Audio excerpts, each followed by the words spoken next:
Céline Leménac, bonjour. Merci d'avoir accepté cette rencontre pour le site de l'antenne clinique Brest-Quimper. Vous êtes infirmière dans un service de psychiatrie adulte. Pourriez-vous nous répondre à cette question? D'après vous, quels sont les effets que peuvent produire les conversations cliniques avec un patient sur l'équipe soignante qui est la vôtre et sur votre position professionnelle? Alors moi, en fait, je suis diplômée depuis maintenant à peu près 5 ans et je travaille donc dans un service d'admission c'est ce qui m'a donné la possibilité d'assister aux conversations avec les patients. En premier lieu, je dirais que ça m'a permis de compléter et d'approfondir ma formation que j'ai reçue à l'école d'infirmière sur la clinique et la psychanalyse. D'autant plus qu'ici, les cours de psychiatrie prennent assez peu d'heures dans le cursus, et d'ailleurs, je crois de moins en moins. Et en ce qui concerne la psychanalyse, c'est vraiment abordé que très brièvement. Donc, grâce à ces conversations, on a quand même accès à toutes ces connaissances supplémentaires. Je dirais que lorsqu'on assiste à ces entretiens et à la discussion aussi qui s'ensuit, on a accès quand même à l'expérience aussi d'autres professionnels et à un regard différent de celui qu'on peut avoir dans le service, puisque ça nous apporte une vision un petit peu extérieure à la prise en charge hospitalière. Un autre aspect qu'on a repéré dans l'équipe, c'est que lorsqu'on choisit un patient pour participer à la conversation, donc on lui explique en quoi ça consiste et on lui demande son accord, bien sûr, quelques jours à l'avance. Et on a remarqué que parfois, en prévision de cette présentation, le patient va lui-même chercher à rassembler ses idées et à trouver une logique à la manière d'expliquer ce qui lui arrive.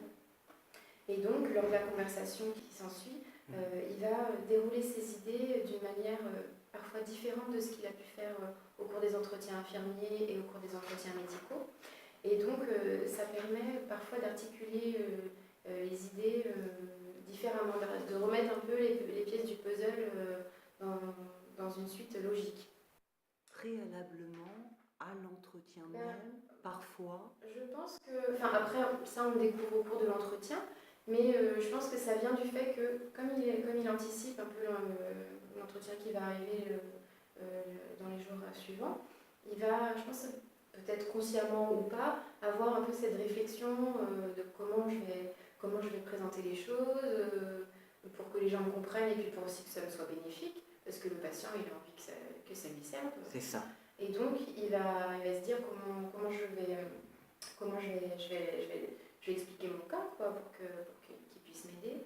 Et je trouve que dans ces moments-là, parfois il déroule les choses différemment. Son histoire, peut-être ça va être d'un ordre chronologique, peut-être il va thématiser. En tout cas, ça nous apporte un fil différent. Et puis on a remarqué que bien souvent, il y avait aussi d'autres éléments qui lui venaient, qui n'ont pas forcément été abordés dans les entretiens dans le service.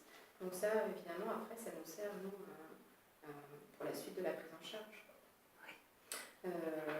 Parce que justement, les infirmiers qui étaient présents, puisque généralement, on est 4, 5 du service, qui sont volontaires pour assister à cette conversation.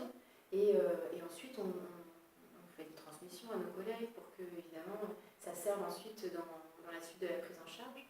Alors, il arrive que ça réoriente un petit peu le diagnostic différemment, que ça ouvre un peu d'autres perspectives qu'on n'avait pas perçues d'emblée.